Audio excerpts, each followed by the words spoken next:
Tube Tamil வணக்கம். Iran போர் அடுத்த கட்டம் என்ன?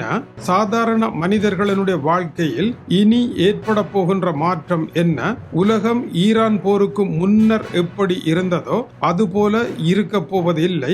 முற்றிலும் புதிய ஒரு உலகமாக திடீரென மாற்றமடைய போகின்றது. இந்த மாற்றத்தை எப்படி உலக மக்களும் வளர்ந்து வரும் நாடுகளும் எதிர்கொள்ள போகின்றன என்பது சவால் மிக்க ஒரு கேள்வியாகவே இருக்கின்றது. திடீரென நாட்டிற்கு உள்ளே எப்படி சுனாமி வெள்ளம் புகுந்ததும் என்ன செய்வதென்று தெரியாமல் இருப்பதை தூக்கியபடி ஓடத் தொடங்குவோமோ அதுபோல ஓடத் தொடங்கக்கூடிய ஒரு சூழ்நிலையில் ஈரான் அமெரிக்க போரானது முடிவு கட்டத்திற்கு வர அல்லது தூவானம் போல தூவிக்கொண்டு இருக்க AI தொழில்நுட்பத்தினுடைய வரவு காரணமாக உலக பொருளாதாரம், கல்வி உட்பட அனைத்திற்கு உள்ளேயும் AI பெருவெள்ளமாக சுனாமி வெள்ளமாக பாய தொடங்கும். அது பாய தொடங்குகின்ற பொழுது அதை சந்திப்பதற்கு ஏற்ற வகையில் இல்லாத நாடுகள் பெரும் மூச்சு திணறலை சந்திக்க வேண்டிய சூழல் வரும். ஆகவே இது ஈரான் போரை ஈரானில் இருந்தும் காசா போரை காசாவில் இருந்தும் மக்கள் எப்படி சந்தித்தார்களோ அதுபோல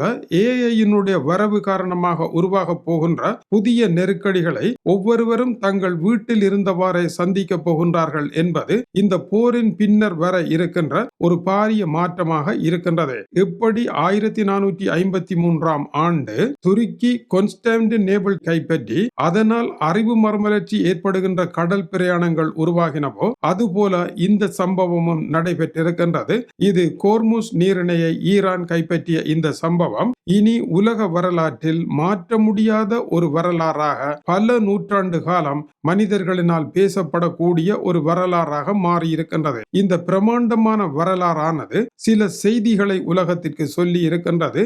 ஈரானிடம் அணுகுண்டு இருக்கக்கூடாது என்று போரை நடத்திய மேற்கு நாடுகள் அணுகுண்டை விட பலமான ஒன்றாக இயற்கையை மாற்றலாம் என்பதை ஹோர்முஸ் நீரிணை ஈரானுக்கு வழங்கிய பலமாக காட்டியிருக்கின்றது. எனவேதான் இந்த இடத்தில் உலகம் தன்னை மாற்றிக்கொள்ளாவிட்டால் ஈரானுடைய அழுத்தத்திற்கு உள்ளே தன்னை கட்டுப்படுத்திக் கொள்ள வேண்டியதாக வரும். உலகம் இதை ஒரு காலமும் விரும்பாது. எப்படி துருக்கியை விரும்பாமல் கடலை சுற்றியதோ அதுபோல ஈரானை விரும்பாமல் வேறு வழி ஒன்றை காண தொடங்கும். அதனால் உருவாக போகின்ற புதிய உலகம் சாதாரண உலகமாக இருக்காது.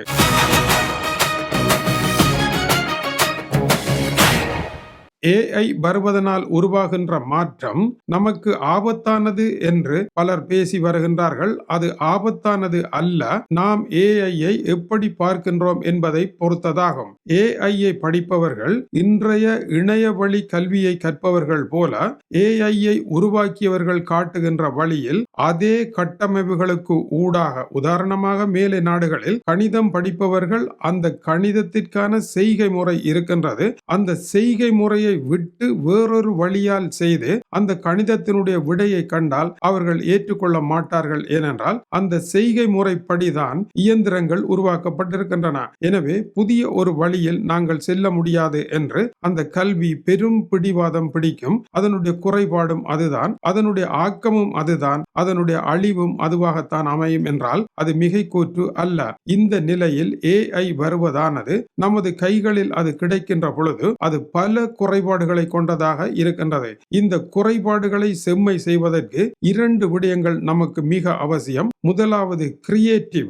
நாங்கள் சொந்தமாக ஒன்றை புதிதாக உருவாக்க வேண்டும். அதற்கான தடைகள் இல்லாமல் இருக்க வேண்டும் கல்வி உலகில். இரண்டாவதாக அந்த மாபெரும் கற்பனையை எழுதுவதற்கான எழுத்தாற்றல் உள்ளவர்களாக நாங்கள் இருக்க வேண்டும். எனவே எழுத்தாளர்களுடைய தேவை மிக முக்கியமாகின்றது. மற்றவர்களுடைய படைப்புகளை காப்பி பண்ணி எழுதுகின்ற எழுத்தாளர்களினாலும் எழுத்தாளராக இருப்பது புகழ் என்று நினைத்து தேமே என்று எழுதி கொண்டிருக்கின்ற எழுத்தாளர்களினாலும் எதையுமே செய்ய முடியாது. தானாக உருவாக்கி புதிய சிந்தனைகளை வடிவமைக்க கூடிய கிரியேட்டிவ் கற்பனை பேராற்றல் கொண்ட எழுத்தாளர்கள் AI என்கின்ற இயந்திரத்தை எப்படி இயக்குவது என்பதை கற்றுக்கொள்வார்களாக இருந்தால் அமெரிக்கர்களை விட, சீனர்களை விட, ரஷ்யர்களை விட AI நமது கைவசம் வரும். AI என்பது அதிர்ஷ்டவசமாக தமிழ் மொழி மொழியுடன் மிகச் சிறப்பாக சேர்ந்து இயங்குகின்றது. எப்படி இணையம் வந்த பொழுது தமிழோடு சேர்ந்து இயங்குவதில் அது மகத்தான வெற்றி பெற்றது என்பதை